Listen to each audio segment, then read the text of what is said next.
Bonjour à tous et bienvenue dans cette nouvelle leçon de CSS. Aujourd'hui, nous allons traiter les bordures, les dimensions et les marges. Considérons le code HTML suivant. Dans la balise body, nous avons un titre H1 et une balise div identifiée par ma div et qui ne contient rien. Nous allons dans un premier temps nous intéresser à la balise H1. Alors nous allons aller sur le style CSS. Et avec le sélecteur H1, nous avons déjà intégré quelques styles de base.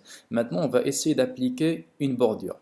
Pour appliquer une bordure, il faut appliquer trois propriétés à la fois, à savoir le style de la bordure, son épaisseur et sa couleur, de la manière suivante. Border style, et on va mettre une de plusieurs valeurs possibles. Par exemple, on va choisir solide. Ensuite, border width, c'est l'épaisseur, par exemple 1px. Et à la fin, border color, et on va spécifier la couleur, par exemple du noir. C'est 0, 0, 0. On exécute maintenant pour voir à quoi ça va ressembler. Nous avons ici le titre H1 qui est entouré par une bordure noire.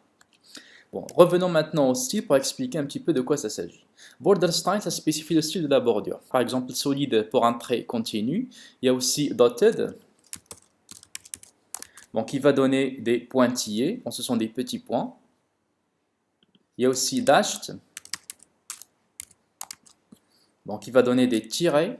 Donc il y a d'autres valeurs comme double, groove, outset, inset, etc. Mais en général, on utilise soit solide ou bien dotted.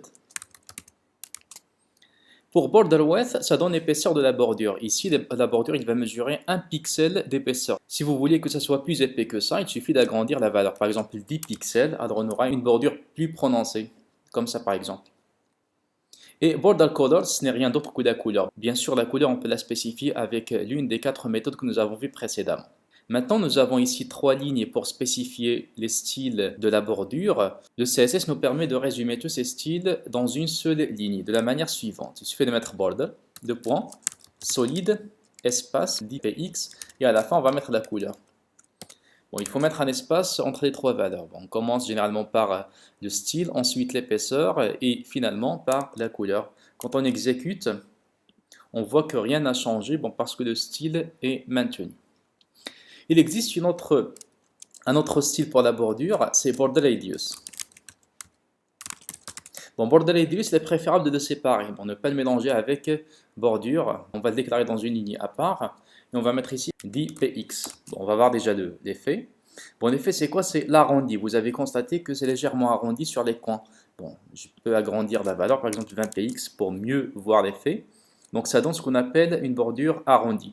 Border radius, c'est ce qu'on appelle le rayon de la bordure. Le rayon, c'est quoi? C'est tout simplement ici, c'est comme si vous avez un cercle, voilà un cercle ici, dont le rayon mesure 20 pixels. Et on va conserver que la partie externe du cercle. Ça, c'est ce qui concerne les bordures. Bon, maintenant, on va voir les dimensions. Les dimensions, ce sont la largeur et la hauteur d'un objet.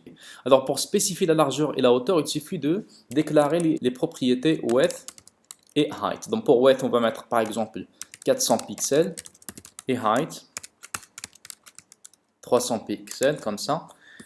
Et quand j'actualise, je vais voir que maintenant mon H1 mesure bien les dimensions que je lui ai attribuées, à savoir 400 pixels sur 300 pixels. Il y a quand même une remarque, c'est que les dimensions, c'est-à-dire la largeur et la hauteur, ils sont applicables exclusivement sur les balises de type bloc, comme les H1, les paragraphes, les divs, etc. Les balises inline ne sont pas toutes concernées par le width et le height. Ça veut dire si vous prenez la balise span et que vous lui appliquez le width et le height, ça ne va pas s'appliquer. Alors les balises inline ne sont pas concernées, sauf quelques exceptions, comme par exemple la balise d'image ou bien les champs de formulaire.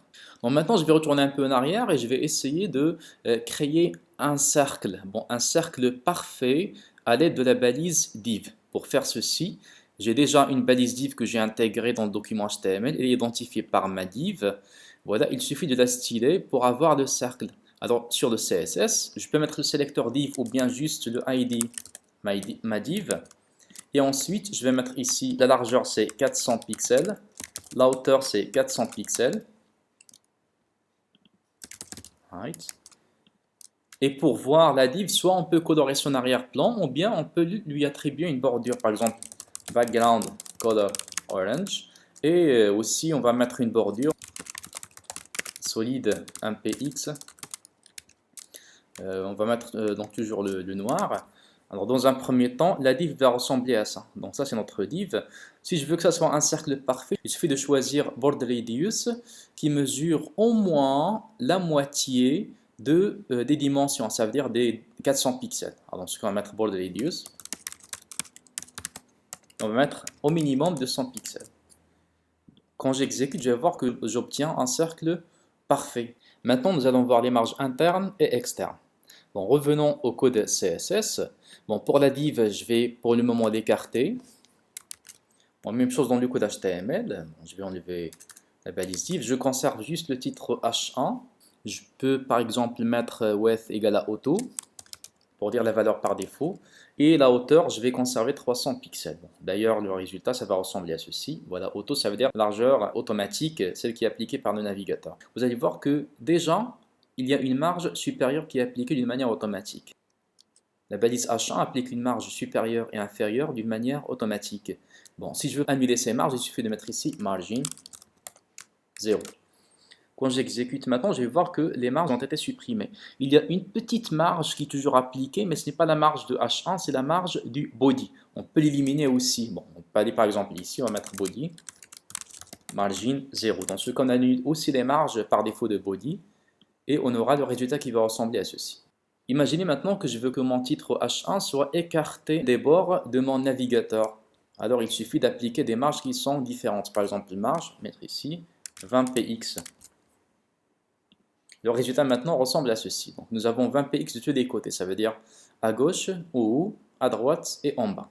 Si vous voulez prendre des valeurs différentes pour chacune des marges, alors il suffit tout simplement de mettre ici margin top, ça veut dire la marge supérieure c'est 20 pixels, les autres marges n'ont pas été explicitées. Alors là encore je vais mettre margin bottom 40px, ensuite margin left 20px, margin right,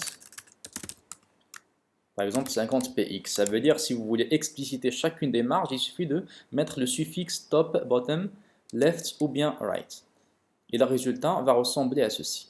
Cependant, on peut résumer ça sur une seule ligne. On va mettre margin, 2 points. Au lieu de mettre une valeur, parce que si vous mettez une valeur, ça veut dire que les 4 marges, ils auront cette même valeur. Alors là, il suffit tout simplement de spécifier chacune des valeurs, c'est-à-dire 4 valeurs espacées par un espace blanc. Par exemple, je vais mettre les valeurs suivantes, 100px, 20px, 50px et 70px.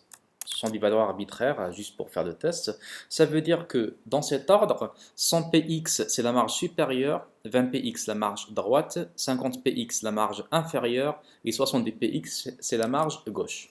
Alors quand j'actualise, ça va donner ceci. Donc 100px ici. Et bien sûr, on va aller dans cet ordre. Supérieur, droite, inférieure et gauche.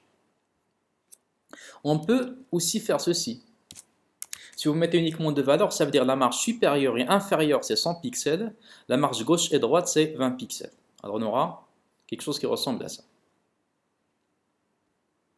Si vous voulez maintenant appliquer des marges internes, parce que margin c'est la marge externe de l'objet, la marge interne, on va l'appliquer à l'intérieur de l'objet lui-même. Ça veut dire ici, on va un petit peu écarter le texte par rapport au bord de l'objet. Alors là, il suffit de mettre padding.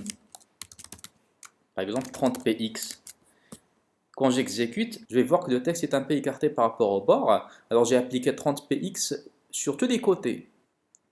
Vous avez aussi remarqué que la hauteur de la balise H1 a augmenté légèrement, c'est normal parce que maintenant il faut aussi prendre en considération le padding supérieur et inférieur. Bon, même chose pour le padding droite et gauche, au cas où nous avons spécifié une valeur de width qui est différente de auto. De la même manière, on peut spécifier padding top, padding left, padding right et padding bottom. Et si vous spécifiez les 4 valeurs d'un seul coup, il suffit de les mettre exactement comme on l'a fait pour margin. Alors margin, c'est pour une marge externe et padding, c'est pour une marge interne. Merci pour votre attention et à la vidéo prochaine.